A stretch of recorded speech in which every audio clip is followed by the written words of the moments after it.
Chers frères et sœurs, Noël approche à grands pas et notre cœur se réjouit par avance de cette célébration de Noël. Et le temps de l'Avent est ici pour nous préparer à cette célébration qui est pleine de tendresse, d'espérance, d'amour et de foi, de se dire notre Seigneur, eh bien, il est venu partager notre condition humaine.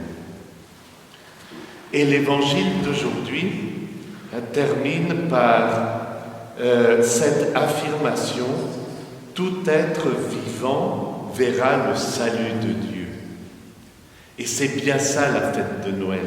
C'est bien ça que l'Avent veut annoncer et qui nous dit « Vous verrez le salut de Dieu ».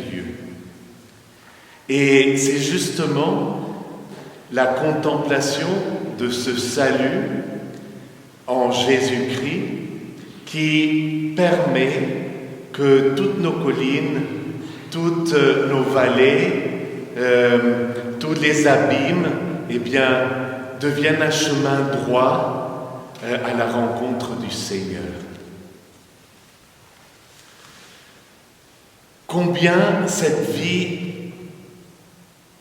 nous prépare à rencontrer le Seigneur dans un mystère de mots et de biens qui nous arrivent dans notre vie, dans la condition humaine. Et toute cette succession de faits, parfois positifs, parfois négatifs, de difficultés, de souffrances, ou alors de joie et de réjouissance, eh bien, on pourrait se demander, mais tout ça, c'est pourquoi? Quel est le but de cette vie qui est tellement complexe, avec tellement d'aspects différents? Eh bien, c'est le Seigneur qui, en vivant cette condition humaine avec nous montre que tout ce qu'il assume est sauvé. C'est-à-dire tout ce qu'il prend pour lui, toutes les expériences humaines que nous faisons et qui sont prises par lui, eh bien, elles ont quelque chose à nous dire. Et c'est que nous sommes sauvés. C'est que nous sommes toujours en communion avec lui. C'est que tout ce que nous vivons fait partie d'un mystère pascal, fait partie d'un mystère de mort et de résurrection, fait partie d'un mystère de sanctification. Et c'est là où est la clé de notre foi. D'une certaine manière, rien n'est changé, mais d'une autre manière, tout change. Parce qu'il y a un sens qui nous est donné par le Christ. Peut-être que matériellement, peu de choses changent, mais spirituellement, tout est changé, parce que tout prend un sens. Et ce sens est une communion de tendresse avec notre Dieu. Dieu qui vient communier avec nous dans chaque instant de notre vie. Et même si c'est difficile matériellement, eh bien il y a quelque chose au niveau de notre foi qui nous permet de supporter l'épreuve et de continuer toujours de l'avant, de continuer à espérer ce salut qui vient de Dieu, de mettre notre confiance dans le fait que le bien a toujours le dernier mot et jamais le mal. C'est toujours le bien qui vaincra. C'est toujours la vie qui sera victorieuse de tout ce que nous vivons. Nous pouvons nous dire, eh bien c'est vrai, j'ai beaucoup souffert dans ma vie, c'est vrai, mais ma vie est pleine. Il y a une grande plénitude qui s'est faite, non seulement à travers l'expérience de la souffrance, mais aussi par l'expérience de la souffrance, parce que j'étais en communion avec le Christ, ou plus profondément encore, parce que le Christ était en communion avec moi. Et alors, j'ouvre ma vie à la dimension de la sainteté, à la dimension du salut. Et cette ouverture me permet d'accueillir la grâce. Et elle m'est donnée principalement dans les sacrements. Et c'est pour ça que c'est important d'être les dimanches à la messe. Parce que c'est là où je nourris ma vie spirituelle, où je nourris ce qui est saint en moi, où je nourris tout le sens profond de sainteté que le Seigneur est en train de faire avec moi, pour moi et en moi.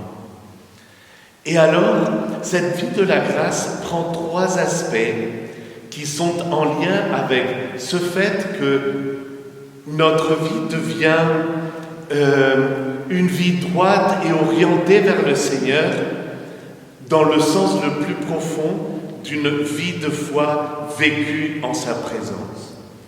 D'abord, c'est que la grâce, provoque la fadeur du péché. Le péché devient fade par la vie de la grâce. Toute cette excitation, tout ce bruit, tout ce mouvement que nous pouvons voir dans le temps, perd son intérêt. Et le péché devient fade. Ensuite, nous avons un désir de sagesse. Vient la grâce pour nous inviter à découvrir l'équanimité de la sagesse. Cette paix, cette sérénité, cette stabilité, cette sagesse qui vient nous proposer une croissance dirigée vers un but, vers un sens, vers une rencontre intime avec le Christ et avec son cœur. Troisièmement, la grâce, elle vient nous montrer que l'amour de Dieu est fidèle, que je peux mettre ma confiance en lui, qu'il y a une stabilité dans l'amour de Dieu envers moi, pour nous tous, pour mon voisin ici, pour mes frères, pour mes sœurs. Il y a cette stabilité d'un amour intense envers lui, envers elle, envers mes enfants, envers mes parents. Et cet amour inconditionnel qui est fidèle, il me permet de vivre profondément de la présence du Seigneur et de l'intensité plénière que signifie la réalisation de la foi dans mon existence. Et c'est pour ça que tout baptisé, il est plus grand que ce Jean-Baptiste qui nous a annoncé le salut. Et c'est Jésus lui-même qui nous dit ça dans l'Évangile. Il nous dit, Jean-Baptiste est un grand prophète, mais tout baptisé est un prophète bien plus grand que lui. Pourquoi ? Parce qu'il est habité par cette vie de la grâce.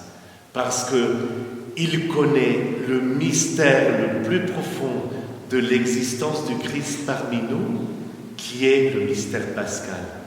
Un mystère de vie et de résurrection, un mystère de croissance, un mystère de présence tendre et fidèle, miséricordieuse, accompagnatrice à chaque instant de notre vie. Et c'est surtout dans les sacrements que nous sommes enfantés et que aussi nous donnons vie. Ici, parmi nous, au milieu de nous, nous rendons le Christ vivant. Amen.